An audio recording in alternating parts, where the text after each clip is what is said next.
María Fernanda no guardaba recuerdos de sus padres. Su memoria más antigua era el persistente aroma a jabón y desinfectante del orfanato, un olor que se adhería a la ropa, a las paredes, a la propia piel, como un sello indeleble de su condición. Era un aroma clínico, aséptico, que prometía limpieza pero negaba la calidez de un hogar. El murmullo incesante de decenas de voces infantiles, una sinfonía caótica de risas, llantos, juegos y disputas, era el telón de fondo constante de su existencia. Y el tacto apresurado de las monjas, siempre divididas entre la multitud de niños a su cargo, era un recordatorio constante de que la atención individual era un lujo inalcanzable, un bien escaso que se repartía en migajas. Ella era una más, una de las muchas que permanecían en el anonimato de los pasillos, de los patios de tierra, de los dormitorios compartidos, mientras otras, con sonrisas más vivaces, rostros más agraciados o simplemente más elegibles a los ojos de los visitantes, eran llevadas a un hogar. La sensación de rechazo era una sombra constante, una compañera silenciosa que se sentaba a su lado en el comedor, que la esperaba en la cama fría por las noches, que se posaba sobre sus hombros como un manto invisible. Observaba a los padres adoptivos llegar con esperanzadoras sonrisas, con promesas tácitas de un futuro diferente, de un amor incondicional, y luego partir, llevándose consigo a un niño que nunca era ella. Con cada despedida, un fragmento de su pequeño corazón se encogía, preguntándose qué defecto tenía, qué la hacía tan fácil de pasar por alto, por qué nunca era la elegida, por qué su presencia parecía tan fácil de ignorar. Antes de continuar, quiero hacerte una pregunta. ¿Desde qué rincón del mundo nos escuchas hoy? ¿Es desde la tranquilidad de tu hogar, la prisa de tu trabajo, o en ese momento íntimo donde buscas una historia que te hable al alma? Cuéntanos en los comentarios. Y si esta historia ya está resonando contigo, te invito a darle me gusta y, lo más importante, a suscribirte a nuestro canal. Cada relato que compartimos aquí es un espejo, una ventana, una voz que te espera. No es casualidad que hayas llegado hasta aquí, es una invitación a descubrir la fuerza que habita en ti, a encontrar en nuestras narraciones el eco de tus propias batallas y triunfos. Únete a nuestra comunidad y deja que cada nueva historia te inspire a reescribir la tuya, a recordar que tu voz importa y que tu historia merece ser contada. Las monjas, en su bondad agotada y con los escasos recursos y el tiempo limitado, hacían lo que podían. Enseñaban a leer, a escribir, a coser pequeños remiendos en la ropa usada, a realizar las tareas básicas del hogar y a recitar oraciones. María Fernanda era callada, observadora, y encontraba un refugio inesperado en los libros, en las narraciones de mundos lejanos, donde los héroes siempre hallaban su lugar, donde los invisibles se volvían protagonistas de sus propias epopeyas. La pequeña biblioteca del orfanato, un cuarto polvoriento con estantes llenos de volúmenes viejos y deshojados, era su santuario personal. Allí, entre las páginas amarillentas y el olor a papel antiguo, podía ser quien quisiera. Podía soñar con una vida donde la elección fuera suya, donde su destino no estuviera sellado por la ausencia de un apellido. Pero la atención personal era un bien escaso, casi inexistente. Sus pequeños triunfos, como un bordado bien ejecutado en un paño de cocina, que pasaba desapercibido entre tantos otros, o una lección aprendida de memoria que recitaba sin errores, pasaban desapercibidos en el ajetreo diario de la institución. Aprendió a ser invisible, a no pedir, a no esperar, a no levantar la mano para no ser ignorada. Sin embargo, a pesar de todo, una dulzura innata y un asombro por la vida, una obstinada creencia en la belleza del mundo, persistían dentro de ella, como una flor que brota en el asfalto, desafiando la dureza de su entorno. Al cumplir los 18 años, María Fernanda, como todas las jóvenes que alcanzaban la mayoría de edad sin ser adoptadas, tuvo que abandonar el orfanato. No hubo una despedida emotiva, solo un paquete con sus pocas pertenencias y una bendición apresurada. Las monjas, con pesar, la ayudaron a encontrar una pequeña habitación en la parte trasera de la casa de doña Alcira, una costurera del pueblo que necesitaba una aprendiz. Era una habitación minúscula, apenas un cubículo con una cama estrecha y un baúl donde guardaba sus escasas posesiones, pero era el primer espacio que podía llamar suyo fuera de los muros institucionales. Allí, entre patrones y telas, continuó perfeccionando sus habilidades de costura, trabajando largas horas para doña Alcira, quien era exigente pero justa, y realizando pequeños encargos adicionales para sí misma, guardando cada moneda con la obstinación de quien construye un futuro ladrillo a ladrillo. La soledad fuera del orfanato era diferente. Ya no era el bullicio de muchas voces, sino un silencio que a veces pesaba más, un silencio que la confrontaba con su propia existencia sin el amparo de una comunidad, por caótica que fuera. Pasaron algunos años, y María Fernanda, ya con 20 y pocos, consiguió un empleo mejor en la casa de la señora Eulalia, una viuda de buena posición que la empleaba para cuidar su ropa, su jardín y algunas tareas domésticas ligeras. Vivía en una pequeña habitación anexa a la casa de la señora Eulalia, más cómoda y luminosa que la anterior, pero seguía siendo un espacio prestado, un rincón que no era verdaderamente suyo. La señora Eulalia, aunque justa en su trato y a veces incluso amable, mantenía una distancia que reforzaba la posición de María Fernanda como empleada, nunca como parte de la familia. Esta distinción, aunque sutil, resonaba con los ecos de su infancia, recordándole que su valor a menudo se medía por su utilidad y no por su esencia, por lo que podía hacer y no por quién era. La señora Eulalia, sin saberlo, alimentaba en María Fernanda la necesidad de un lugar donde su presencia fuera incondicional, donde no tuviera que ganarse su derecho a existir. Un día, mientras María Fernanda organizaba un polvoriento desván, la señora Eulalia la llamó. «María Fernanda, me mudo a la ciudad. Tengo algunos muebles viejos, pero aún en buen estado, que no llevaré. Una cama, una mesa, un armario. Si tienes un lugar para ellos, son tuyos». El corazón de María Fernanda dio un vuelco, un salto de alegría y asombro. Muebles, de verdad, pero no tenía un lugar propio para ellos. Ese momento fue el catalizador. Esa noche no durmió. Contó sus ahorros, que eran pocos, pero suficientes para lo que ella sabía que encontraría: una propiedad modesta. Una casita en el campo, lejos de todo, donde podría llevar los muebles de la señora Eulalia y, lo más importante, construir su propio mundo. La idea de ser la dueña de algo, de tener un lugar al que llevar cosas, de ser la única en decidir, era embriagadora. Por primera vez en su vida, María Fernanda se sintió suficiente. Se eligió a sí misma. Con 25 años, María Fernanda, con sus ahorros y la promesa de los muebles, compró la pequeña propiedad. No era una ruina total, pero sí una casa muy vieja que clamaba por innumerables reparaciones. Llegó al atardecer, con el sol tiñendo de naranja y púrpura las nubes sobre los cerros. La casita, más bien un rancho antiguo, se alzaba solitaria en medio de un terreno que la vegetación había reclamado con entusiasmo. El tejado de tejas de barro, aunque completo, mostraba varias piezas rotas o desplazadas, y las paredes de adobe, descoloridas y con grietas profundas, parecían suspirar bajo el peso de los años y el olvido. Las ventanas, sin cristales, estaban cubiertas con tablas viejas que apenas protegían del viento y de los curiosos, y la puerta de madera, carcomida por la humedad y el tiempo, colgaba de un solo gozne, emitiendo un lamento cada vez que el viento la movía, como un viejo quejido. Era sin duda un desafío monumental, una tarea que a cualquier otra persona le habría parecido insuperable, pero para María Fernanda era lo más hermoso que había visto en su vida. Era su desafío, su tarea, su promesa.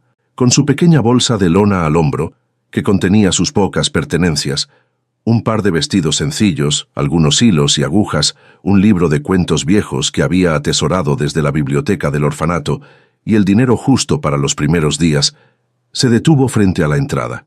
El aire olía a tierra mojada y a hierba silvestre, un aroma profundo y terroso que nunca había conocido entre los muros del orfanato o las casas ajenas. Era el olor de la libertad, de lo salvaje, de lo auténtico. Durante años había soñado con un lugar propio, un rincón donde nadie la comparara, donde no tuviera que esforzarse por ser la buena o la callada para ser quizás elegida. Y ahora, por primera vez, se sentía elegida. no por un padre o una madre adoptiva, no por un amigo o un amor, sino por ella misma. Había elegido este lugar, esta casa vieja, esta vida incierta, y en esa elección residía una fuerza que nunca había sabido que poseía, una fuerza silenciosa pero inquebrantable. Era suficiente. Ella era suficiente. El primer desafío fue la puerta.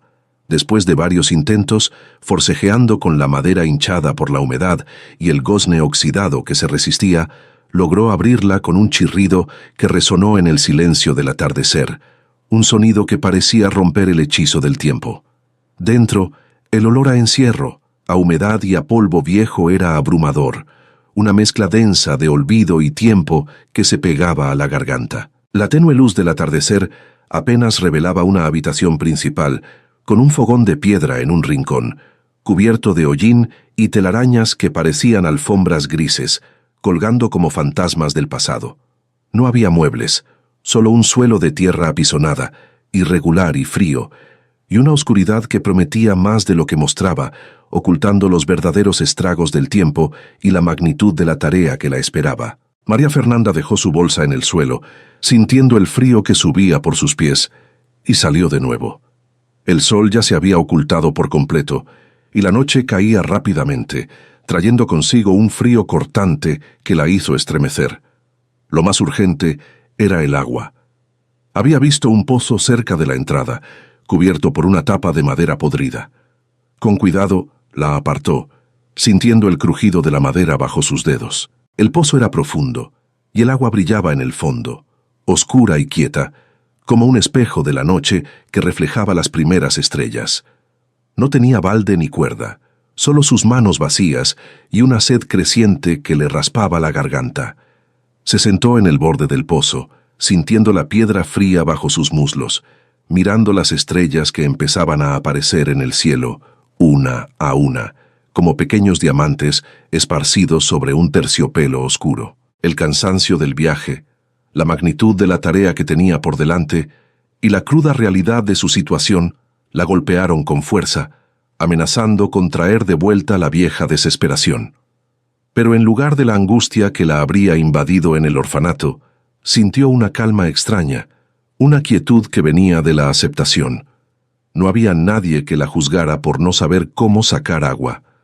No había nadie que la comparara con otra niña más hábil o más fuerte. Solo estaba ella, el pozo, la inmensidad de la noche y la promesa de un nuevo comienzo. Y en esa soledad encontró una paz que nunca había experimentado, una paz que nacía de la certeza de su propia elección, de la convicción de que, por primera vez, estaba exactamente donde debía estar. El amanecer en el campo llegó con una sinfonía de sonidos que María Fernanda nunca había escuchado. El canto de los pájaros, el zumbido de los insectos que despertaban, el suave susurro del viento entre las hojas de los árboles cercanos. No era el bullicio caótico del orfanato ni el murmullo distante del pueblo, sino una melodía orgánica, viva, que la invitaba a despertar. El frío de la madrugada aún se colaba por las grietas de la casa vieja, pero ella no sentía el mismo desamparo de la noche anterior. Una nueva energía, una chispa de autonomía, ardía dentro de ella.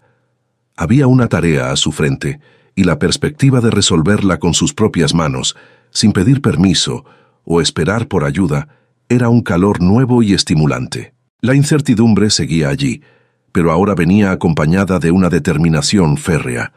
Su primer día completo en la casita fue una danza torpe entre la necesidad apremiante y su profunda ingenuidad. La sed de la noche anterior la impulsó de nuevo al pozo. Con la luz del sol pudo ver mejor el entorno.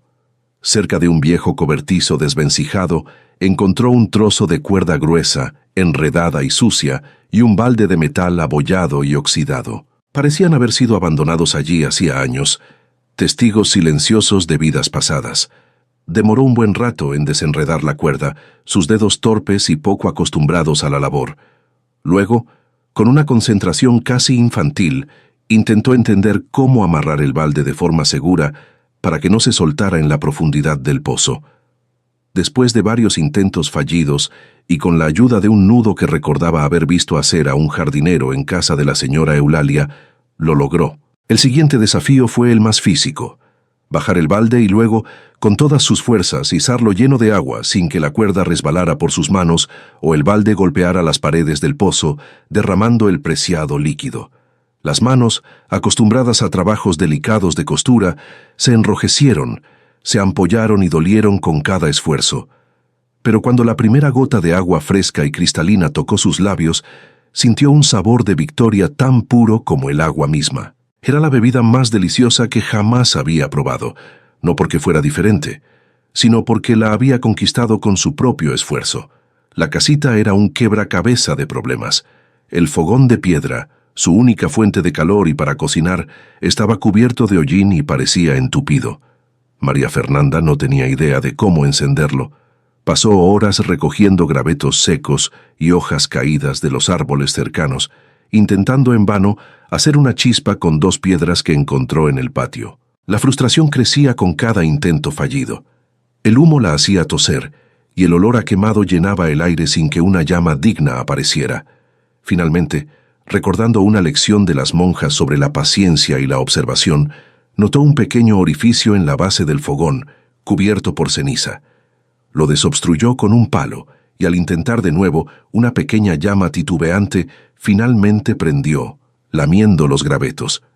El calor que emanaba era débil, pero era suyo. Preparó un té de hierbas secas que había traído, y el calor de la taza entre sus manos fue un consuelo inmenso, una pequeña victoria contra el frío y la soledad. Con el estómago algo reconfortado, María Fernanda se dedicó a una inspección más detallada de su nuevo hogar. La magnitud de los reparos era abrumadora. El tejado, aunque no colapsado, tenía varias tejas rotas y desplazadas que dejaban pasar la luz del sol en finos haces, prometiendo goteras con la próxima lluvia.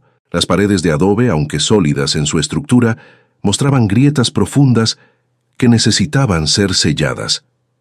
Las ventanas, sin cristales, eran meros huecos cubiertos por tablas viejas que apenas protegían del viento y el frío. El suelo de tierra apisonada era irregular y levantaba polvo con cada paso. La sensación de abrumación la invadió por un momento, un eco de la pequeña María Fernanda que se sentía incapaz. Pero luego la determinación regresó. No era una ruina, era una casa esperando ser restaurada, y ella era la única que podía hacerlo.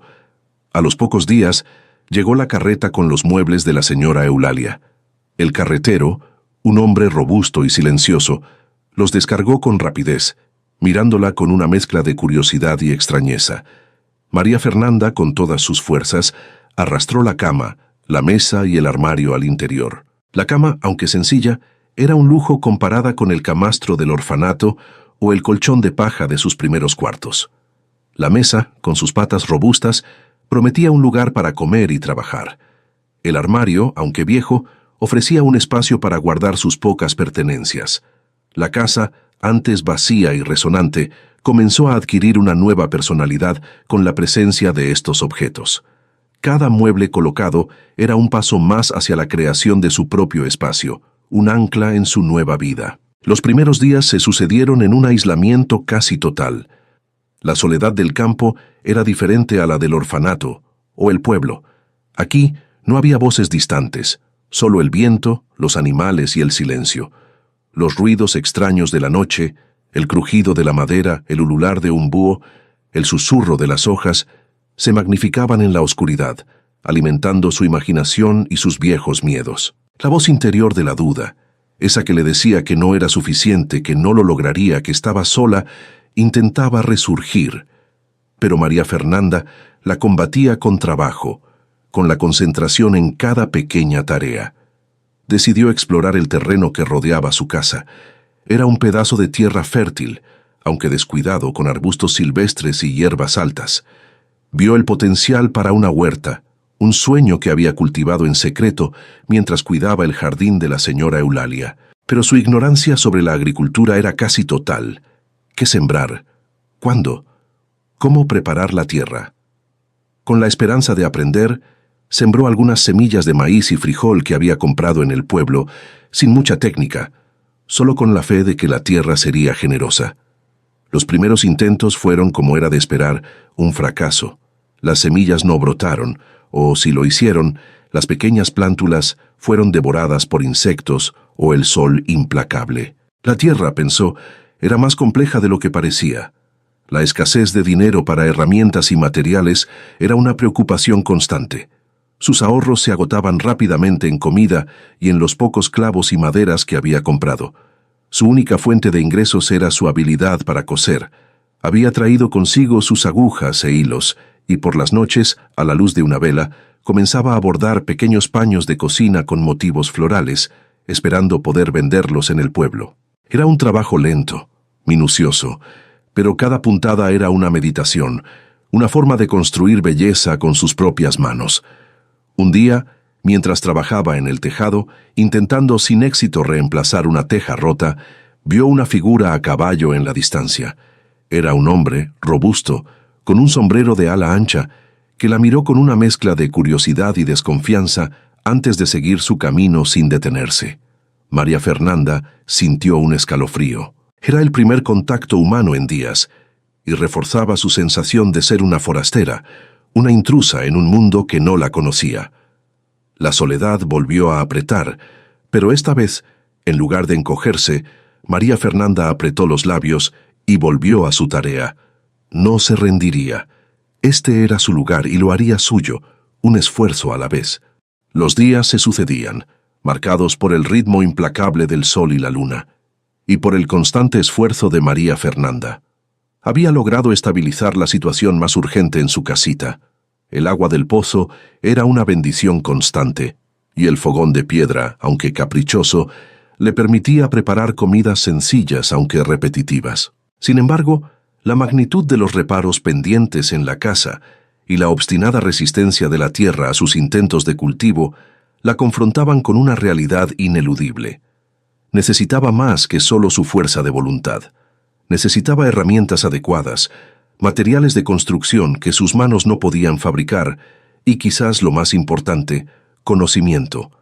Esa sabiduría práctica que solo se adquiere con la experiencia o la guía de otros. Sus ahorros, que se habían sentido como un tesoro al principio, ahora menguaban con cada compra de clavos, un trozo de madera o un puñado de semillas que no prosperaban.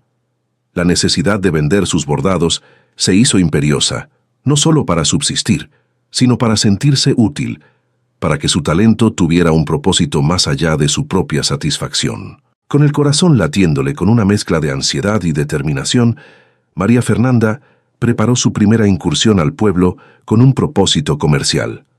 Había seleccionado con esmero algunos de sus paños de cocina bordados con delicados motivos florales y un par de pequeños manteles que había terminado con puntadas finas y uniformes.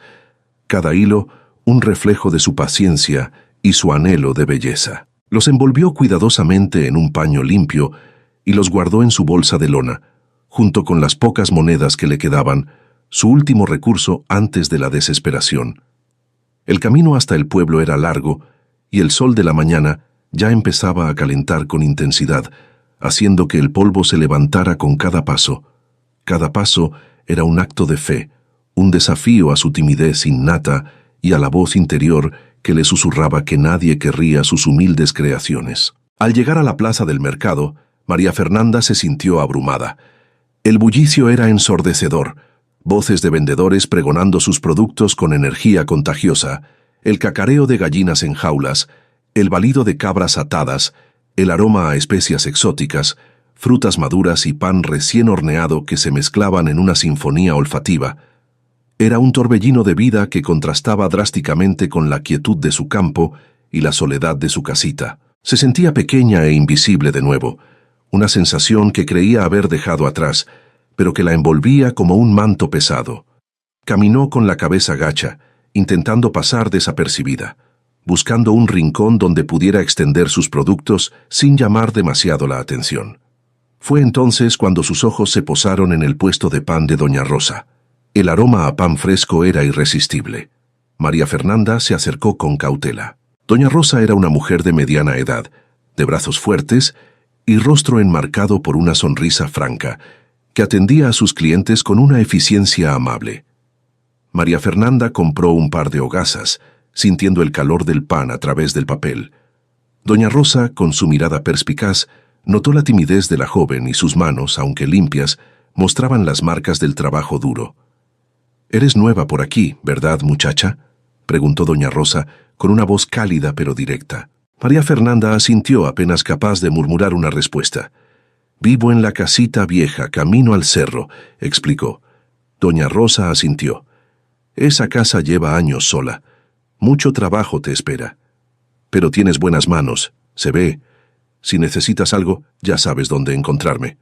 Sus palabras, aunque pocas, fueron un bálsamo inesperado para el alma solitaria de María Fernanda. Animada por esa pequeña interacción, María Fernanda continuó su recorrido. Necesitaba semillas y, si era posible, algún consejo para su huerta. Su búsqueda la llevó a un puesto más apartado, donde una anciana de ojos penetrantes y cabello blanco, trenzado, vendía hierbas medicinales y semillas de todo tipo. Era doña Benedita, la curandera y sabia del pueblo, una figura respetada y un tanto enigmática. María Fernanda se acercó con reverencia. «Buenos días, señora. Busco semillas para una huerta, pero no tengo mucha experiencia». Doña Benedita la observó con una mirada que parecía leerle el alma. «La tierra es generosa, muchacha, pero exige paciencia y respeto, y saber escucharla». Le entregó un puñado de semillas de calabaza y frijol, junto con un pequeño atado de hierbas para fortalecer el espíritu. No todo crece con la misma prisa, y no todo lo que parece malo, lo es. El campo tiene sus secretos, y el pueblo, los suyos. Ten cuidado con los ojos curiosos. Sus palabras, cargadas de un doble sentido, dejaron a María Fernanda pensativa. Con las semillas y el pan en su bolsa, María Fernanda buscó un rincón discreto en el mercado para extender sus bordados. Los colocó con cuidado sobre un paño, esperando que alguien se fijara en ellos.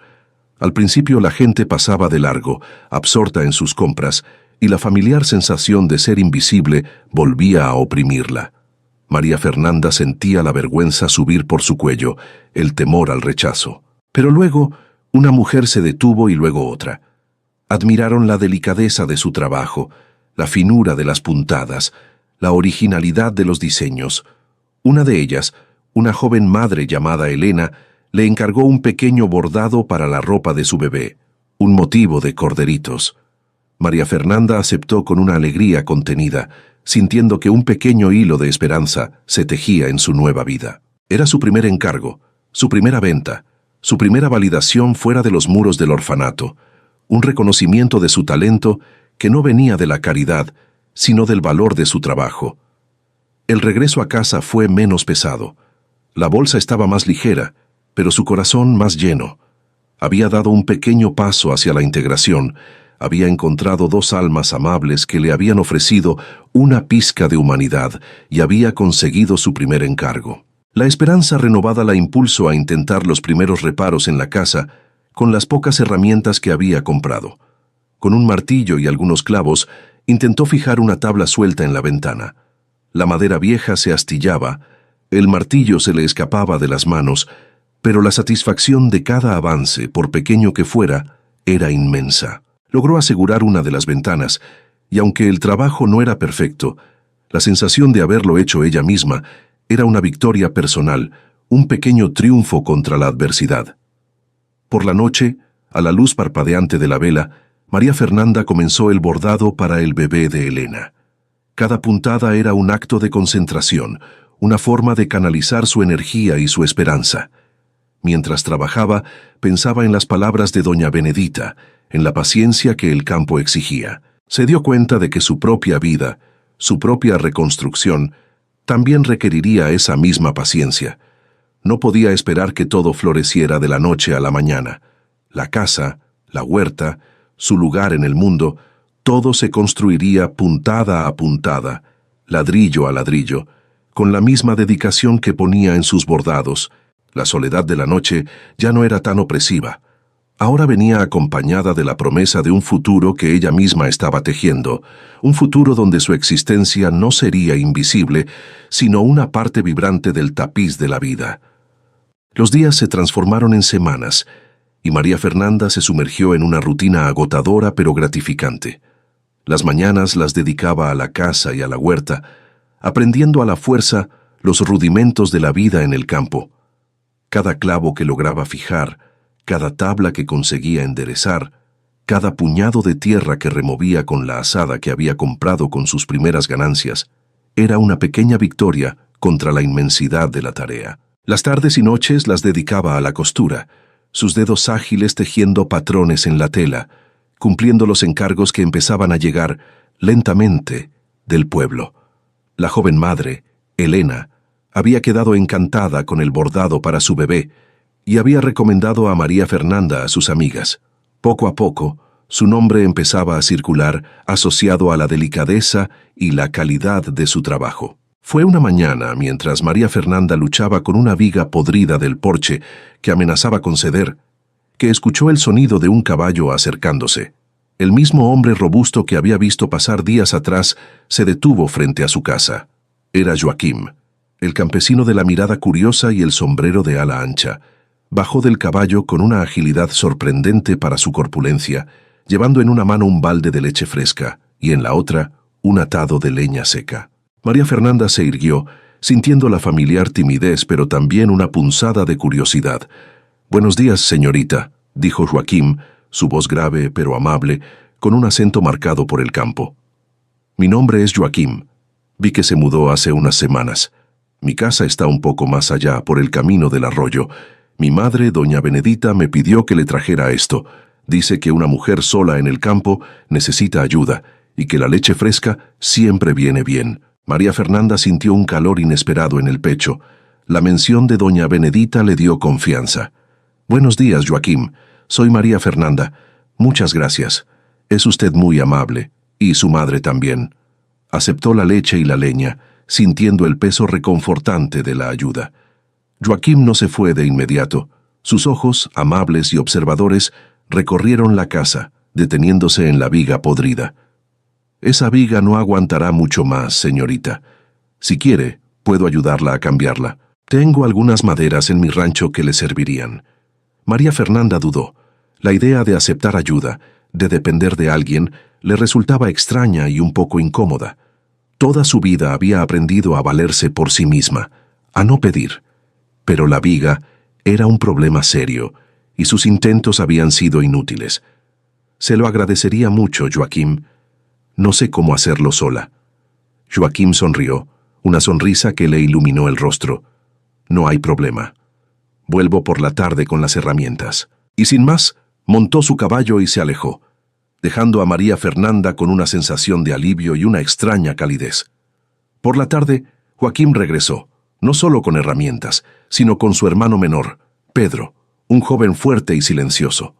Juntos, con una eficiencia que asombró a María Fernanda, desmontaron la viga vieja, prepararon la nueva y la colocaron en su lugar. El trabajo fue duro, pero en pocas horas el porche estaba seguro de nuevo. María Fernanda los observaba, fascinada por la destreza y la fuerza de esos hombres de campo. Les ofreció un té caliente y unas galletas que había horneado. Mientras bebían, Joaquim le dio algunos consejos sobre la huerta, sobre cómo preparar la tierra para la próxima siembra, sobre los ciclos de la luna para el cultivo. Pedro, aunque callado, le mostró cómo afilar una azada. María Fernanda escuchaba con avidez, absorbiendo cada palabra, cada gesto. La ayuda de Joaquim y Pedro marcó un punto de inflexión, no solo por el trabajo físico, sino por la sensación de no estar completamente sola. Joaquim comenzó a visitarla con más frecuencia, trayendo pequeños obsequios de la huerta de su familia, ofreciendo consejos a veces solo para conversar un rato. María Fernanda, poco a poco, empezó a confiar en él, a ver en su presencia una amistad sincera y desinteresada. Él la escuchaba con atención, cuando ella hablaba de sus pequeños triunfos en la costura o de sus frustraciones con la tierra. Sin embargo, la presencia de María Fernanda en el campo y su creciente independencia no pasaron desapercibidas en el pueblo. No todos la veían con la misma amabilidad de doña Benedita o Joaquim. Don Ramiro, el tendero del pueblo, un hombre de mediana edad con una mirada astuta y una reputación de ser un poco usurero, había notado el aumento de los encargos de costura de María Fernanda. Él era el principal proveedor de telas e hilos en el pueblo y no le gustaba la idea de que una forastera pudiera prosperar sin su control. Un día, Cuando María Fernanda fue al pueblo a comprar hilo y algunas telas, don Ramiro la recibió con una sonrisa forzada. «Ah, señorita María Fernanda, veo que sus bordados están teniendo éxito. Me alegro por usted. Pero, ¿sabe? El hilo que usa ese de seda es muy caro, y las telas que le vendo son de la mejor calidad. Quizás debería considerar usar materiales más económicos si quiere mantener sus precios competitivos. Hay otras costureras en el pueblo que no pueden darse esos lujos». Sus palabras, aunque aparentemente un consejo, llevaban un tono de advertencia, una velada amenaza. María Fernanda sintió un escalofrío. Era la primera vez que alguien la confrontaba directamente con su éxito, intentando minar su confianza. «Mis clientes valoran la calidad de mi trabajo, don Ramiro», respondió María Fernanda, intentando mantener la voz firme, aunque por dentro sentía la vieja inseguridad. «Y la calidad se paga. Siempre he usado los mejores materiales que puedo permitirme». Don Ramiro sonrió, una sonrisa que no llegaba a sus ojos. «Claro, claro. Solo un consejo. El campo es un lugar pequeño, señorita. La gente habla, y a veces la gente no ve con buenos ojos a quienes llegan de fuera y prosperan demasiado rápido». María Fernanda salió de la tienda con el corazón encogido. Las palabras de don Ramiro resonaron en su mente, trayendo de vuelta los ecos de su infancia en el orfanato, la sensación de ser una intrusa, de no pertenecer. La desconfianza y la envidia eran sombras que empezaban a cernirse sobre su pequeño mundo. Se dio cuenta de que su camino no sería solo una lucha contra la naturaleza y la casa vieja, sino también contra las complejidades y las mezquindades de la naturaleza humana. Pero al mirar el camino que la llevaba de vuelta a su casita, a su huerta incipiente, a la viga recién reparada por Joaquim, sintió una chispa de resistencia. No había llegado tan lejos para rendirse ante las palabras de un tendero. Este era su lugar, y lo defendería. Las palabras de don Ramiro se clavaron en el alma de María Fernanda como pequeñas espinas, reabriendo la vieja herida de la no pertenencia, de ser una forastera. La noche siguiente, el silencio del campo, que antes le había parecido una bendición, ahora se sentía cargado de una nueva amenaza, una inquietud que no venía de la naturaleza, sino de la malicia humana. Se preguntó si había cometido un error al venir, si su sueño de un lugar propio estaba condenado a ser invadido por la desconfianza y la envidia. Sin embargo, la determinación que había forjado en el orfanato, esa resistencia silenciosa y obstinada, empezó a bullir de nuevo. No se dejaría intimidar. Su casita, su huerta, su trabajo, todo era un reflejo de su esfuerzo y su voluntad, y no permitiría que nadie lo empañara. Al día siguiente, María Fernanda decidió enfrentar el problema de las ventanas desvencijadas con una nueva estrategia. La viga del porche estaba sólida, pero las ventanas seguían siendo un punto débil. Con las pocas herramientas que tenía y los conocimientos básicos que Joaquim le había compartido, empezó a desarmar una de las ventanas más dañadas. Era un trabajo lento y frustrante. La madera podrida se astillaba. Los clavos oxidados se resistían, pero María Fernanda trabajó incansablemente, aplicando la mezcla de barro y paja para rellenar las grietas de las paredes alrededor del marco, y luego intentando ajustar las tablas de madera que había conseguido. Era un trabajo sucio y agotador, pero cada capa de barro, cada tabla que lograba fijar, era un acto de afirmación, una forma de decir, «Esta casa es mía, y la protegeré». Mientras trabajaba, pensaba en las palabras de doña Benedita sobre la paciencia y la sabiduría de la tierra. La tierra no juzgaba, solo respondía al esfuerzo. Joaquim, fiel a su palabra, regresó unos días después, esta vez con algunas herramientas prestadas y un saco de cal. «Vi que estaba trabajando en las ventanas», dijo con su habitual tono práctico. «La cal ayudará a proteger el adobe de la humedad, y estas herramientas le harán el trabajo más fácil. Traje también unos trozos de vidrio que me sobraron de un arreglo en mi casa. Quizás le sirvan para los cristales rotos». María Fernanda sintió una gratitud inmensa. La ayuda de Joaquim no era caridad, sino una colaboración, un reconocimiento tácito de su esfuerzo y su capacidad. Juntos trabajaron durante horas, reparando los marcos de las ventanas, blanqueando las paredes con la cal y con mucho cuidado, colocando los nuevos cristales. La conversación fluía de forma natural. Joaquim compartiendo conocimientos sobre el campo, María Fernanda hablando de sus bordados y de su deseo de hacer florecer la huerta. En cada gesto de ayuda, en cada palabra compartida, el lazo entre ellos se fortalecía, tejiéndose con hilos de respeto y admiración mutua. María Fernanda se dio cuenta de que Joaquim no solo la ayudaba con la casa, sino que también la ayudaba a construir su confianza, a creer en sus propias capacidades. Mientras tanto, en el pueblo, los chismes sobre la forastera no tardaron en circular. Don Ramiro, con su lengua afilada, se encargaba de avivar las llamas. «Esa mujer de la casita vieja», decía a sus clientes, con un tono de desprecio, «viene de la ciudad, no sabe nada del campo, y ya está haciendo negocios con sus bordados. ¿Quién sabe de dónde sacó el dinero para comprar esa tierra? Y ahora Joaquim, el hijo de Benedita, anda por allí ayudándola. ¡Qué descaro! Seguro que lo tiene embrujado con sus artes de ciudad». Los rumores llegaban a oídos de doña Rosa y doña Benedita, quienes, aunque discretas, no eran ajenas a la malicia del pueblo y a la forma en que la envidia podía corroer el espíritu de la gente. Un día María Fernanda fue al mercado a vender sus bordados y a comprar algunas provisiones. Notó las miradas furtivas, los susurros que cesaban a su paso, las sonrisas falsas que ocultaban el juicio. Se sintió expuesta, vulnerable, como en los días del orfanato. Cuando se acercó al puesto de don Ramiro para comprar hilo, él la recibió con una sonrisa condescendiente, casi burlona. «Ah, señorita María Fernanda, veo que sigue con sus bordados. Me han dicho que Joaquim le está ayudando mucho. Es un buen muchacho, pero debería tener cuidado. La gente del campo es sencilla, pero no tonta. No les gusta que los de fuera vengan a cambiar sus costumbres, y menos aún que se aprovechen de la bondad de nuestros jóvenes». Sus palabras eran un ataque velado, una forma de recordarle su condición de intrusa y de insinuar que se estaba aprovechando de Joaquim.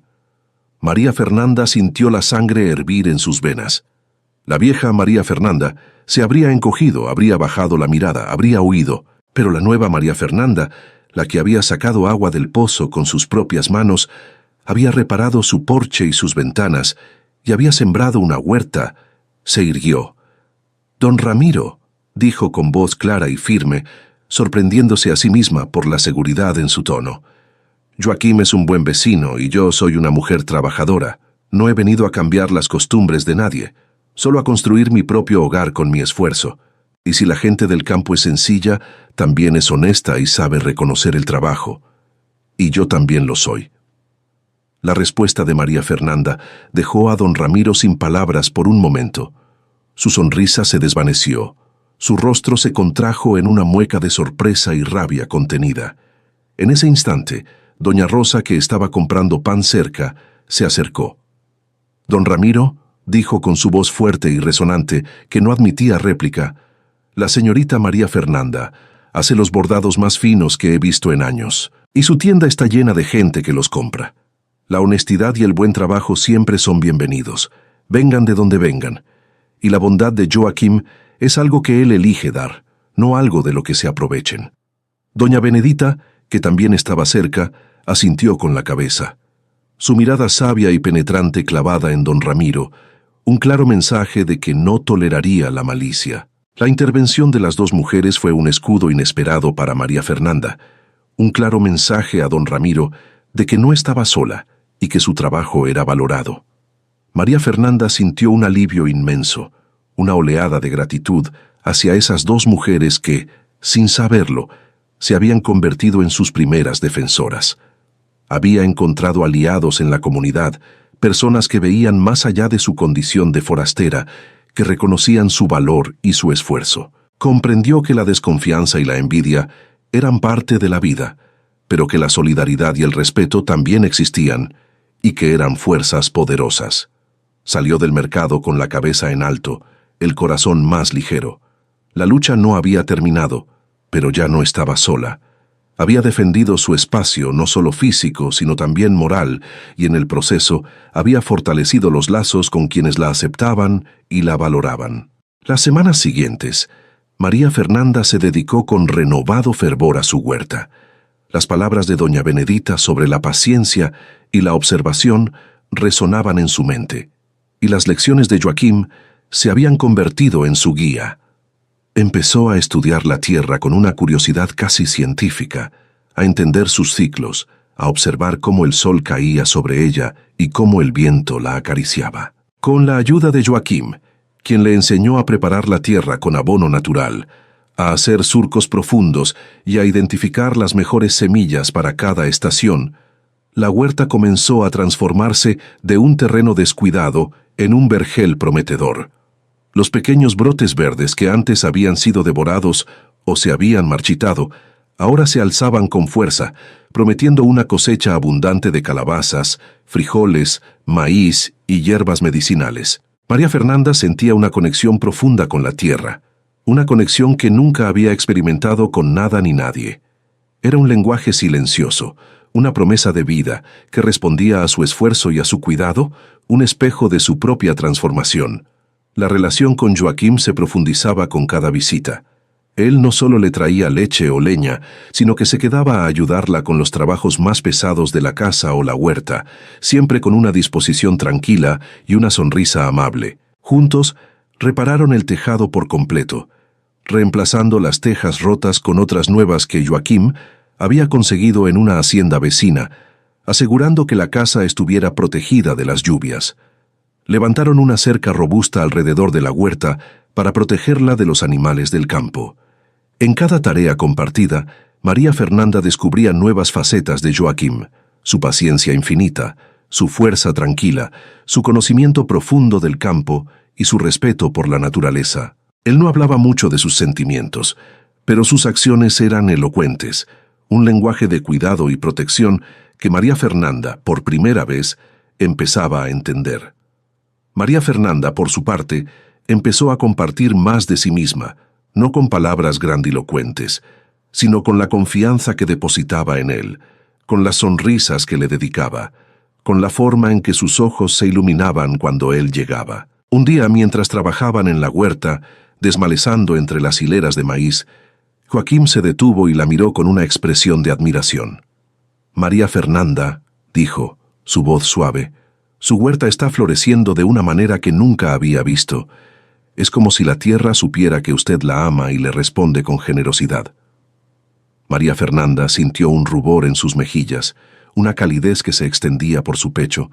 Nunca nadie le había dicho algo tan hermoso, tan personal. «Es gracias a su ayuda, Joaquim», respondió, su voz apenas un susurro, «y a los consejos de su madre. Sin ustedes, esto no sería posible». La huerta no era lo único que florecía. Los bordados de María Fernanda también ganaban fama. Las mujeres del pueblo, especialmente Elena y sus amigas, se habían convertido en sus clientas fieles, admirando la originalidad y la delicadeza de sus diseños. Sus motivos, inspirados en las flores silvestres y los paisajes del campo que ahora la rodeaban, eran únicos y llenos de vida, un reflejo de su propia alma. María Fernanda empezó a recibir encargos de pueblos vecinos, lo que le permitía comprar mejores materiales y poco a poco ahorrar un poco más de dinero. Su independencia económica crecía, lo que le daba una seguridad que nunca había conocido, una libertad que le permitía soñar con un futuro aún más brillante.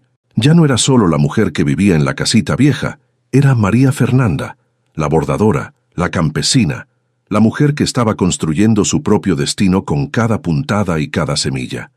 Sin embargo, la prosperidad de María Fernanda no pasó desapercibida para don Ramiro. Su envidia crecía con cada nuevo encargo que María Fernanda recibía, con cada historia de éxito que llegaba a sus oídos. Empezó a subir los precios de las telas y los hilos que le vendía, intentando ahogar su negocio. «El transporte es caro, señorita», decía con una sonrisa falsa que no engañaba a María Fernanda, «y la demanda de estos materiales finos ha subido. Es el mercado, usted sabe. Si quiere mantener sus precios competitivos, quizás deba buscar otras opciones».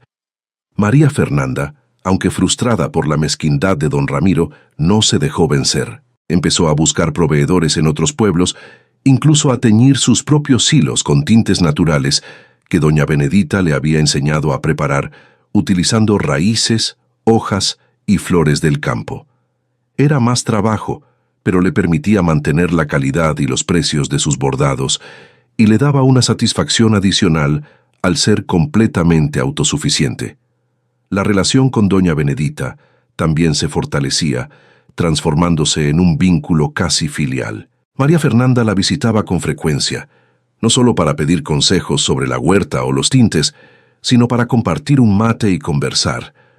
Doña Benedita, con su sabiduría ancestral y su mirada penetrante, se había convertido en una figura materna para María Fernanda, una guía que le ofrecía no solo conocimientos prácticos, sino también apoyo emocional y una comprensión profunda de la vida. Le contaba historias del campo, de las mujeres que habían vivido allí antes, de la fuerza de la naturaleza y de la importancia de la comunidad.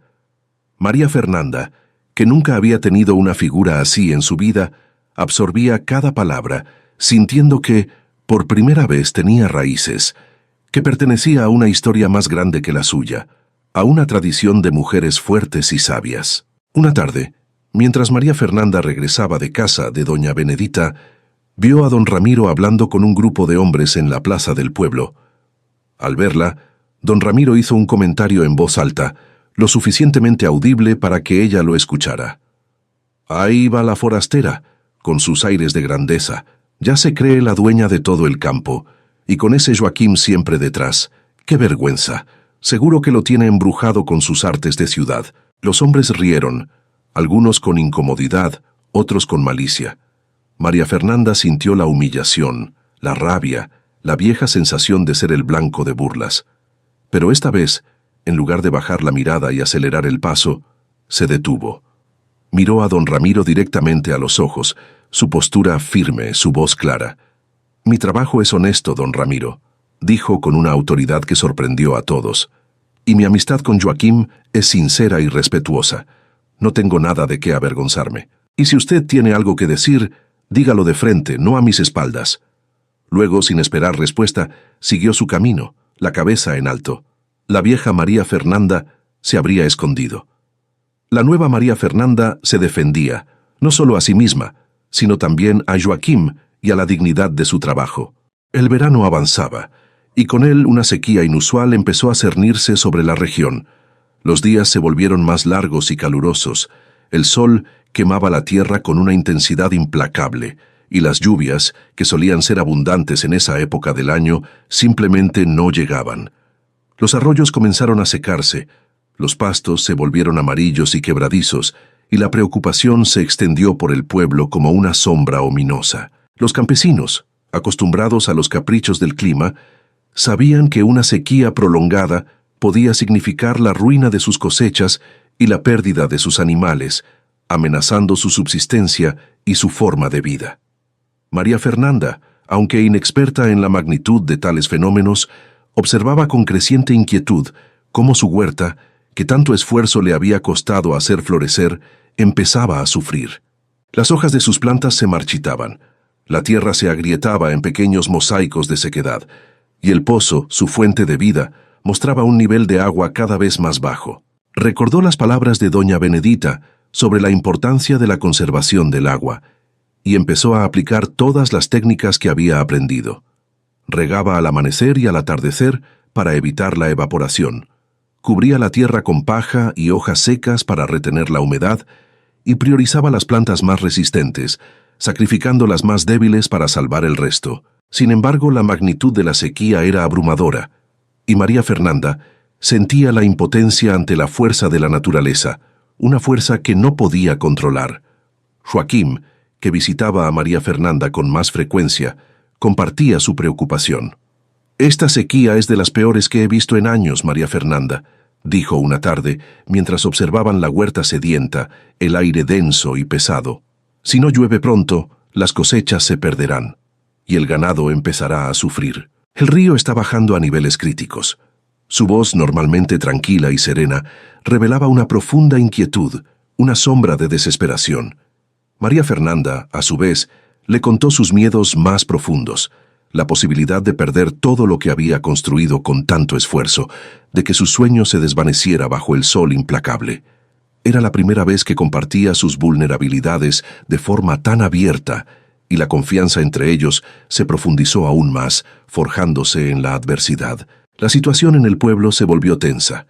Los ánimos estaban caldeados, las reservas de agua disminuían, y los conflictos por el acceso a los pocos arroyos que aún corrían empezaron a surgir entre los vecinos.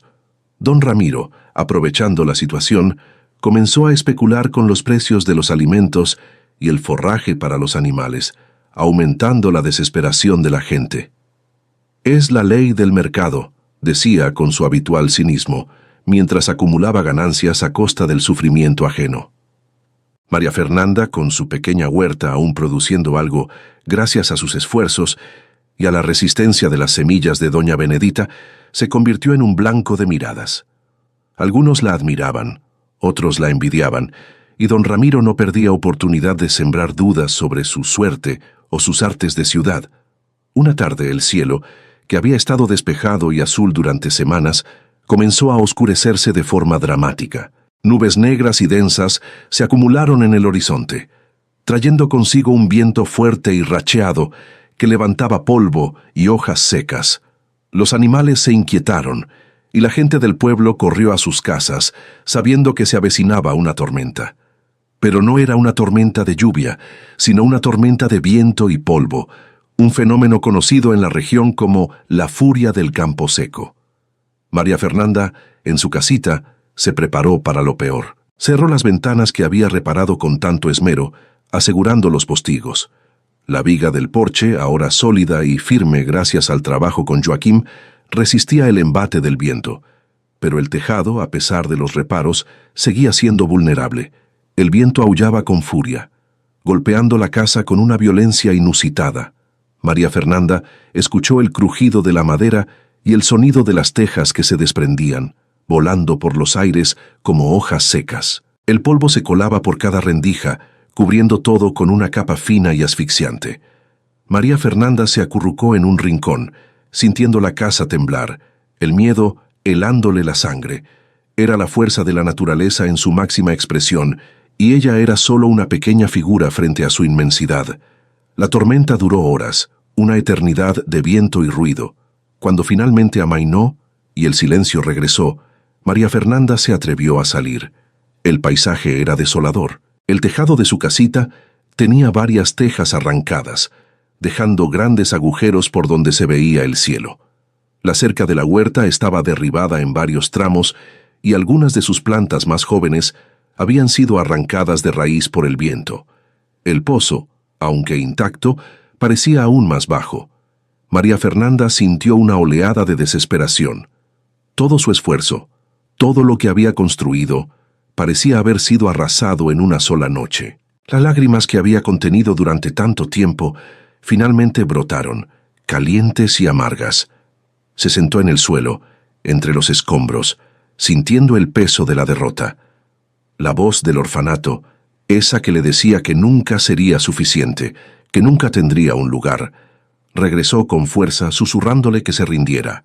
¿Para qué seguir luchando si la naturaleza o el destino siempre la golpearían? Mientras María Fernanda contemplaba la ruina, sintiendo el peso de la derrota, escuchó el sonido de un caballo. Era Joaquim. Al ver el estado de la casa y la huerta, su rostro se contrajo en una expresión de profunda preocupación. Bajó del caballo y se acercó a María Fernanda, quien aún estaba sentada en el suelo, con la mirada perdida. «María Fernanda», dijo, su voz suave, «lo siento mucho. La tormenta fue terrible. Pero no se rinda. Lo reconstruiremos». Sus palabras, sencillas pero llenas de convicción, fueron un bálsamo para el alma de María Fernanda. Levantó la vista, viendo en los ojos de Joaquim no lástima, sino una determinación compartida. Joaquim no solo ofreció palabras de consuelo, se puso manos a la obra de inmediato. Empezó a recoger las tejas rotas, a enderezar los postes de la cerca. María Fernanda, inspirada por su ejemplo, se unió a él, y poco a poco la desesperación empezó a ceder el paso a la acción, pero la tarea era inmensa para dos personas. Fue entonces cuando, para sorpresa de María Fernanda, empezaron a llegar otros vecinos. Primero fue doña Rosa, la panadera, con su esposo y sus hijos trayendo comida y herramientas. Luego, doña Benedita, con su mirada sabia y su presencia imponente, acompañada de algunos jóvenes del pueblo. Incluso Elena, la joven madre, llegó con su esposo ofreciendo su ayuda. La noticia de los estragos en la casita de la forastera se había extendido, y la comunidad, a pesar de los chismes y las envidias, había decidido unirse en un acto de solidaridad. María Fernanda se sintió abrumada por la emoción. Nunca en su vida había experimentado tal muestra de apoyo. Hombres y mujeres, jóvenes y viejos, trabajaron codo a codo. Algunos subieron al tejado para reemplazar las tejas. Otros repararon la cerca de la huerta. Otros más ayudaron a limpiar el polvo y los escombros del interior de la casa. Las mujeres prepararon comida y bebida, y los niños, con su energía inagotable, ayudaron a recoger las ramas caídas. El ambiente, a pesar de la destrucción, estaba lleno de camaradería y esperanza. Joaquim, con su conocimiento del campo y su liderazgo natural, coordinaba los trabajos. Doña Benedita, con su sabiduría, ofrecía consejos sobre cómo proteger las plantas restantes y cómo reparar el adobe de las paredes. María Fernanda, en medio de todo, se sentía parte de algo, una pieza esencial de un engranaje más grande. Ya no era la forastera invisible, era una vecina más, una a la que la comunidad extendía su mano en un momento de necesidad. La reconstrucción duró varios días. Al final, el tejado estaba reparado. La cerca de la huerta, aunque rústica, estaba en pie, y la casa, aunque aún mostraba las cicatrices de la tormenta, estaba habitable de nuevo. La huerta, aunque dañada, tenía esperanzas de recuperarse. María Fernanda, con el cuerpo adolorido pero el espíritu renovado, miró a sus vecinos. «No sé cómo agradecerles», dijo, con la voz quebrada por la emoción. «Nunca nadie me había ayudado así». Doña Benedita se acercó a ella, su mirada cálida. «En el campo, María Fernanda, nos ayudamos unos a otros. La naturaleza es fuerte, pero la comunidad, cuando se une, lo es más. Usted es una de nosotros ahora, y su esfuerzo, su trabajo, su honestidad, son parte de este lugar». Sus palabras fueron un bálsamo para el alma de María Fernanda, una confirmación de que, por fin, había encontrado un lugar al que pertenecía. La tormenta había sido una prueba terrible, pero también había revelado la fuerza de la solidaridad humana y había cimentado su lugar en el corazón de la comunidad. A pesar de la reconstrucción tras la tormenta de viento, la sequía persistía, implacable. Los días se sucedían bajo un sol abrasador, y la falta de lluvia amenazaba con anular todo el esfuerzo de la comunidad. El pozo de María Fernanda, aunque aún tenía agua, mostraba un nivel preocupantemente bajo, y los arroyos cercanos estaban casi secos. La preocupación regresó al pueblo, esta vez con una intensidad aún mayor, pues la tormenta había dejado a muchos con menos recursos para enfrentar la escasez de agua. María Fernanda, con la ayuda de Joaquim y los consejos de doña Benedita, se dedicó a proteger su huerta con una determinación férrea. Había aprendido de la anciana a observar las señales más sutiles de la naturaleza, a entender el lenguaje de las plantas. Juntos, implementaron un sistema de riego rudimentario pero eficiente, utilizando el agua del pozo con extrema moderación. María Fernanda había aprendido a cavar pequeños canales para dirigir el agua directamente a las raíces de las plantas, minimizando la evaporación. Cubría la tierra con una capa gruesa de paja y hojas secas, una técnica que doña Benedita llamaba mulch, para conservar la humedad. Priorizaba las plantas más resistentes, las semillas de calabaza y hierbas medicinales que doña Benedita le había dado, que demostraban una sorprendente capacidad para sobrevivir en condiciones adversas. La huerta de María Fernanda, aunque reducida, se convirtió en un pequeño oasis en medio de la sequedad general. Mientras otras huertas del pueblo se marchitaban por completo, la suya, con su cuidado meticuloso y las técnicas aprendidas, lograba mantener algunas plantas vivas, produciendo pequeñas pero valiosas cosechas. Esto no pasó desapercibido para los vecinos. Al principio, algunos la miraban con curiosidad, otros con una mezcla de admiración y envidia. Don Ramiro, por supuesto, no perdió la oportunidad de sembrar la discordia. «Esa forastera tiene suerte de bruja», murmuraba en la plaza. «O quizás usa artes oscuras para que sus plantas no se sequen como las nuestras». Pero la mayoría de la gente, especialmente aquellos que habían ayudado en la reconstrucción, veían el esfuerzo de María Fernanda. Doña Rosa y Elena, con sus familias, se acercaban a menudo para observar su huerta, pidiendo consejos. María Fernanda, superando su timidez, compartía generosamente lo que había aprendido de doña Benedita y Joaquim. Les enseñó las técnicas de riego, la importancia del mulch, cómo identificar las plantas más resistentes. Poco a poco, su huerta se convirtió en un modelo, un lugar de aprendizaje y esperanza para la comunidad. La escasez de agua se volvió crítica. El río principal que abastecía a gran parte del pueblo estaba casi seco. Los animales sufrían y la gente empezaba a racionar el agua para beber y cocinar. Joaquim, con su experiencia y su liderazgo natural, se convirtió en una figura clave en la gestión de la crisis. Organizó a los hombres del pueblo para buscar nuevas fuentes de agua, para cavar pozos más profundos y para distribuir el agua de forma equitativa. María Fernanda, inspirada por su ejemplo, se unió a los esfuerzos, ofreciendo su pozo, que aún tenía un nivel aceptable, para que los vecinos pudieran sacar agua para sus necesidades básicas, siempre con moderación. La solidaridad que había surgido tras la tormenta se fortaleció aún más durante la sequía. Los vecinos compartían lo poco que tenían, se ayudaban mutuamente a cuidar los animales y a buscar alimento. La crisis, aunque devastadora, unió a la comunidad de una manera que nunca antes se había visto. María Fernanda, al compartir su agua y sus conocimientos, se ganó el respeto y la confianza de muchos, disipando las últimas sombras de desconfianza que aún pudieran existir. Un día, mientras María Fernanda y Joaquim estaban en la huerta, observando las pocas plantas que aún resistían, Joaquim la miró con admiración. «María Fernanda», dijo, «usted es una mujer increíble. Ha hecho florecer esta tierra en medio de la sequía. Y ha demostrado a todos que el trabajo y la sabiduría pueden vencer a la adversidad». María Fernanda sintió una calidez en su pecho. Las palabras de Joaquim eran un reconocimiento a su esfuerzo, a su resiliencia, a su capacidad de transformar la adversidad en oportunidad. La sequía era una prueba terrible, pero también estaba revelando la fuerza de su espíritu y la profundidad de los lazos que estaba construyendo. La sequía se prolongó por varias semanas más, llevando al pueblo al límite de su resistencia. La desesperación empezaba a instalarse, y las oraciones por la lluvia se volvían más fervientes y constantes. Los animales flaqueaban, las reservas de alimentos disminuían, y el ánimo de la gente estaba por los suelos.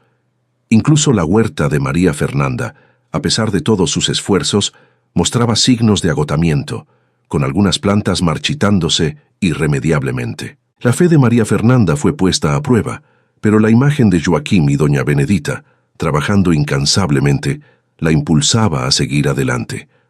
Una tarde, cuando el sol se ponía, tiñendo el cielo de un rojo intenso que presagiaba más calor, María Fernanda estaba en su porche, observando el horizonte con una mezcla de esperanza y resignación.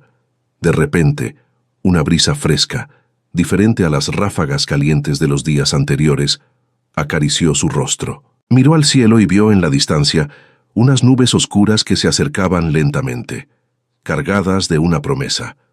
No eran las nubes de polvo de la tormenta anterior, sino nubes densas y grises, con un brillo plateado en sus bordes. La noticia se extendió por el pueblo como un reguero de pólvora. La gente salió de sus casas, mirando al cielo con una mezcla de incredulidad y esperanza. Los niños corrían por las calles gritando de alegría. Los adultos, con lágrimas en los ojos, se abrazaban. Y entonces, las primeras gotas cayeron, pequeñas, tímidas al principio, luego más grandes, más constantes, hasta convertirse en una lluvia torrencial que empapó la tierra sedienta.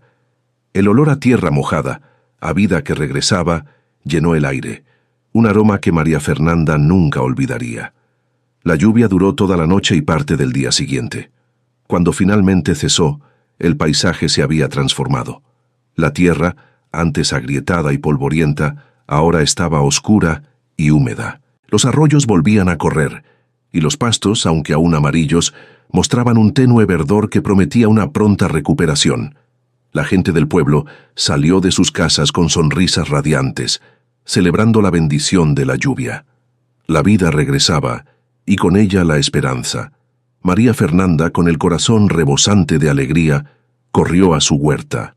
Las plantas, aunque golpeadas por la sequía, habían absorbido la lluvia con avidez, y muchas de ellas mostraban signos de recuperación. La cerca, que había sido reparada con tanto esfuerzo, había resistido la tormenta y ahora protegía las plantas de los animales que salían en busca de alimento. Era un milagro, un testimonio de la resiliencia de la naturaleza y del poder de la perseverancia humana. Para celebrar el fin de la sequía y la promesa de una nueva cosecha, el pueblo decidió organizar un gran festival de la cosecha. Sería una fiesta de agradecimiento, de unión y de esperanza. María Fernanda, que ahora era una figura respetada en la comunidad, fue invitada a participar activamente. Doña Rosa le pidió que preparara algunos de sus bordados para decorar la plaza, y doña Benedita le pidió que compartiera algunas de sus hierbas medicinales para un puesto de remedios naturales. Joaquín, por supuesto, fue el encargado de organizar los juegos y las actividades para los niños y los jóvenes. El día del festival, la plaza del pueblo estaba llena de vida. Guirnaldas de flores silvestres y hojas verdes adornaban los postes, y los bordados de María Fernanda, con sus colores vibrantes y sus diseños inspirados en la naturaleza, decoraban las mesas y los puestos. La gente bailaba, cantaba y compartía la comida y la bebida. María Fernanda, en medio de la celebración, se sentía plenamente parte de la comunidad. Las miradas de desconfianza de don Ramiro y sus secuaces habían sido reemplazadas por miradas de respeto y admiración. Incluso don Ramiro, aunque con su habitual expresión agria, no se atrevió a decir nada negativo. María Fernanda bailó con Joaquín, rió con doña Rosa y Elena, y compartió historias con doña Benedita. Se dio cuenta de que su viaje no había sido solo la construcción de una casa, sino la construcción de una vida, de una comunidad, de un lugar al que pertenecía de verdad.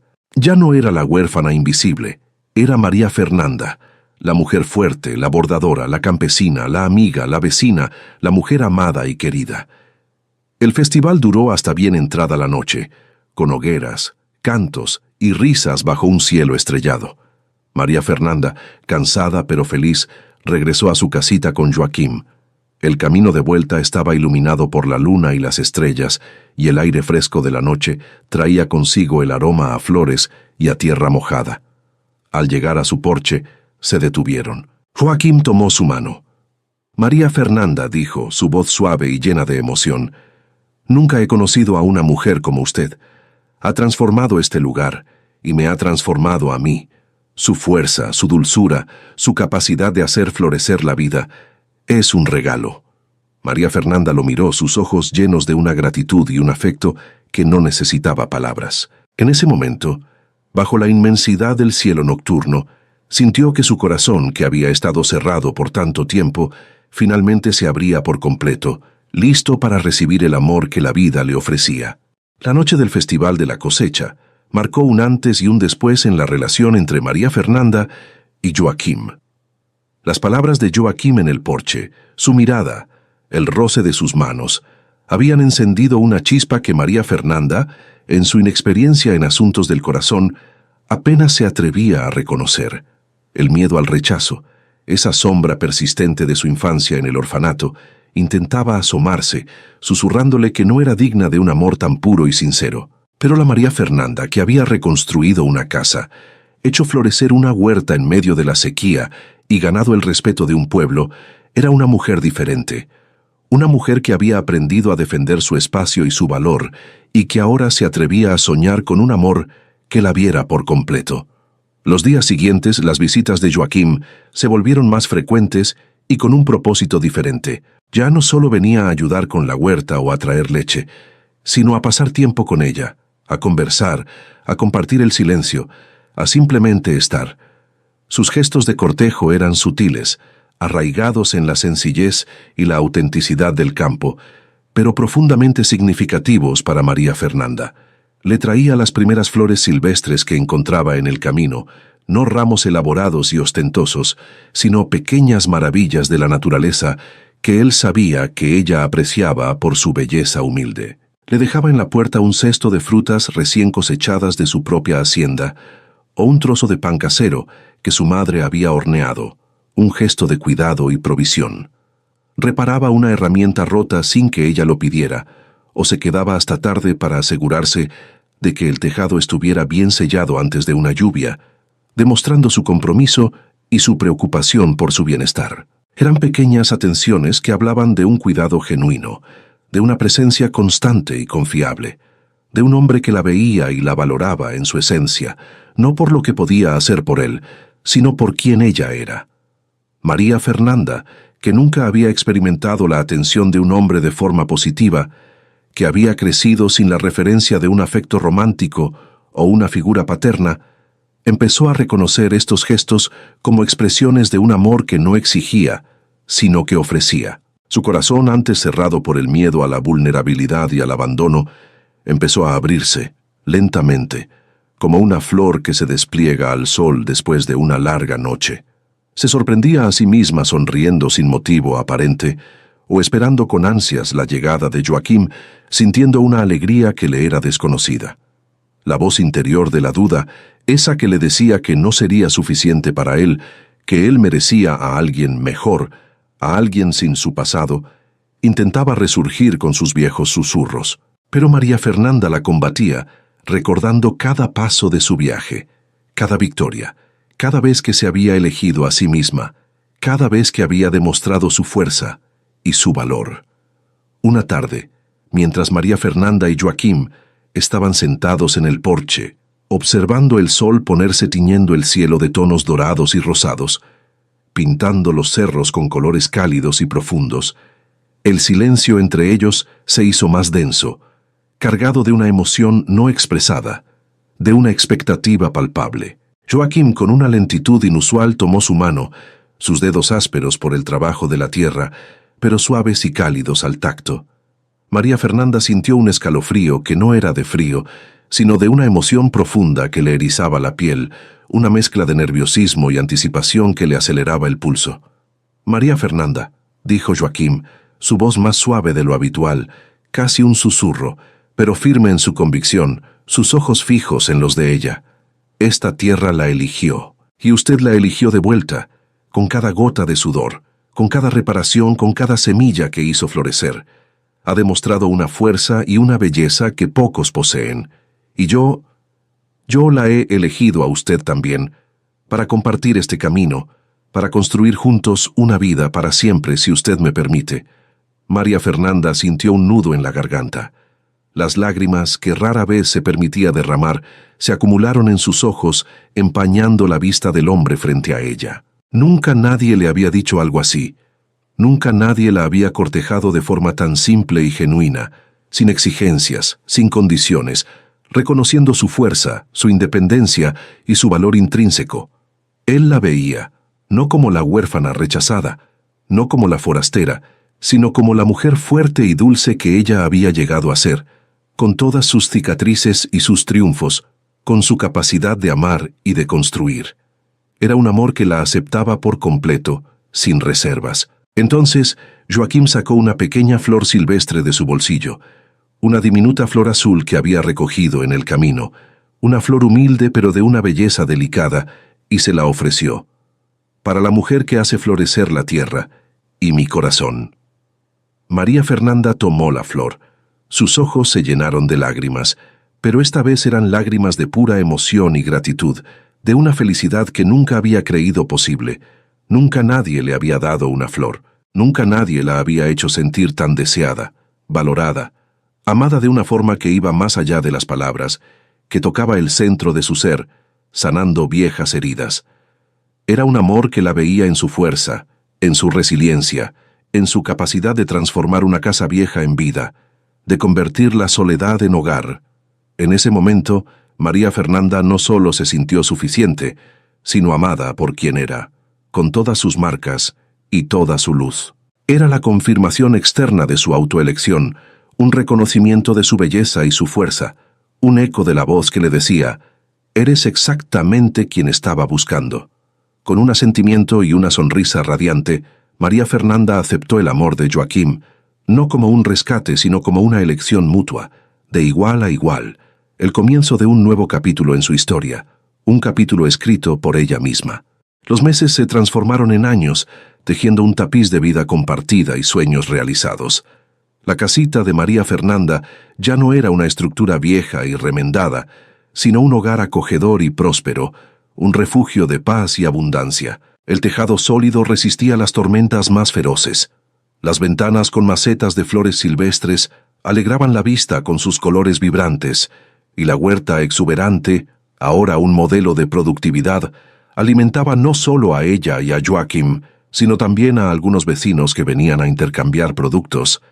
Admirados por la maestría de María Fernanda, había aprendido a hacer pan en el fogón de piedra con una destreza que envidiaban en el pueblo, a curar hierbas con la sabiduría de doña Benedita, a leer los signos del tiempo en la naturaleza con la precisión de una campesina experimentada.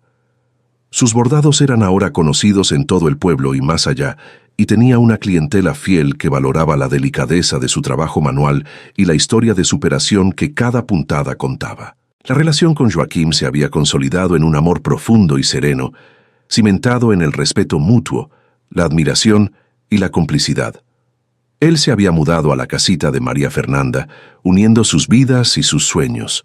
Juntos habían expandido la huerta, habían criado algunos animales y habían transformado el terreno en un pequeño paraíso de trabajo y armonía. Hablaban de planes futuros, de la posibilidad de tener hijos, de una vida juntos que se extendía ante ellos como un horizonte prometedor, lleno de posibilidades. María Fernanda, que había crecido sin una familia, había encontrado en Joaquim no solo un compañero, sino el inicio de su propio linaje, un hogar que ella misma había construido con sus propias manos y su propio corazón. Una tarde, sentados en el pequeño porche que ella había construido con sus propias manos, ahora robusto y adornado con enredaderas, mirando el sol ponerse sobre los cerros, tiñendo el cielo de un naranja profundo y violeta, Joaquim tomó su mano. María Fernanda lo miró a él, a la huerta que era su orgullo y su sustento, a la casita que era su refugio y su triunfo. Las cicatrices del orfanato aún estaban allí, en lo profundo de su memoria, como un eco lejano de un pasado superado, pero ya no la definían. Ella se había elegido a sí misma, había forjado su propio camino, y al hacerlo, había abierto espacio para que otros la eligieran también, no por necesidad o por lástima, sino por amor y respeto incondicional, por el valor intrínseco de su ser. Ya no era la niña invisible, la huérfana, la forastera, sino la mujer que construía vida con sus propias manos, que era amada por la tierra y por un hombre que la veía en su plenitud, que la elegía por quien era, con todas sus marcas y toda su luz.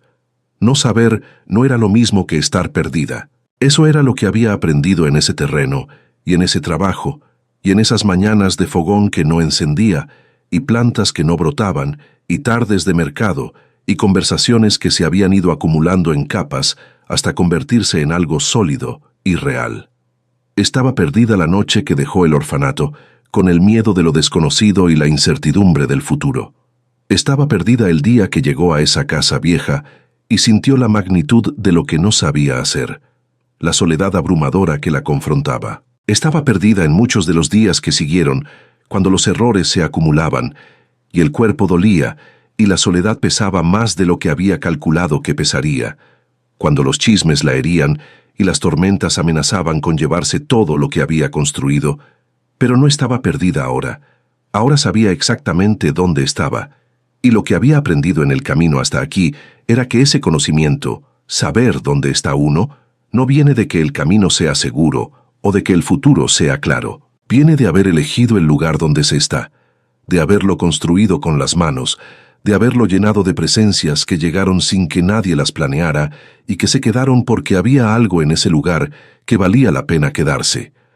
La puerta de la casa se abrió y Joaquim asomó la cabeza para decirle que la cena estaba lista y que se le iba a enfriar. María Fernanda se levantó, con una sonrisa que iluminaba su rostro, una sonrisa de paz y plenitud, de una felicidad ganada con esfuerzo y amor. Entró a la casa que ya no era una estructura vieja, sino un hogar, con las ventanas que cerraban bien y el suelo de madera que crujía en la tercera tabla, contando desde la puerta, y el fogón de hierro que encendía al primer intento, porque ella había aprendido exactamente cómo tratar ese hierro viejo para que respondiera. Entró a la luz de las velas y al olor de la cena, y a Joaquim, que ya estaba sentado esperando con esa paciencia que tenía para las cosas que importaban y con ninguna paciencia en absoluto para las que no importaban. Se sentaron los dos. Comieron, y afuera, el campo se fue oscureciendo hasta que solo quedaron las estrellas sobre él, más de las que se pueden contar, más de las que alguien que crece en ciudad puede imaginar que existen, cubriéndolo todo con esa generosidad silenciosa del cielo cuando no hay nada entre él y quien lo mire. Querida amiga, querido amigo, la historia de María Fernanda nos susurra una verdad profunda. La elección más poderosa que podemos hacer es la de elegirnos a nosotros mismos. Quizás, como ella, has sentido el peso de no ser suficiente, de no ser la primera opción, de que tu valor dependa de la mirada ajena. Pero María Fernanda nos enseña que la dulzura, la perseverancia y la capacidad de construir con nuestras propias manos son fuerzas inquebrantables. Ella no esperó ser rescatada, se rescató a sí misma. No esperó ser amada. Se amó primero y al hacerlo, abrió las puertas a un amor que la vio en su esencia, en su capacidad de transformar lo viejo en vida. Tu historia aún se está escribiendo. Y si la de María Fernanda te ha recordado que tienes más fuerza de la que creías, que las personas correctas llegan cuando te eliges a ti misma, que los lugares donde uno pertenece a veces hay que construirlos antes de poder reconocerlos, entonces esta historia ha cumplido su propósito. Te invito a elegirte hoy, a construir tu propio hogar, a sembrar tu propia tierra, porque tú eres suficiente, eres digna de amor, y el amor verdadero, cuando llega, no te pide que seas menos. Te ve exactamente como eres, con todas tus marcas y toda tu luz, y dice, eres exactamente quien estaba buscando. Al recordar la soledad de María Fernanda, sus luchas silenciosas y los pequeños gestos de ayuda que cambiaron su camino, quiero dejarte una última invitación. Sé amable, sé gentil. Nunca sabemos qué batallas invisibles está librando la persona a nuestro lado. A veces, una palabra de aliento, una sonrisa sincera, una mano extendida o un simple acto de consideración puede ser la chispa que ilumine el día de alguien, la fuerza que le permita seguir adelante. Pequeños gestos pueden dejar huellas imborrables de esperanza. Y tu gentileza tiene el poder de transformar no solo el mundo de los demás, sino también el tuyo propio. Con cariño, Cuentos de Viuda.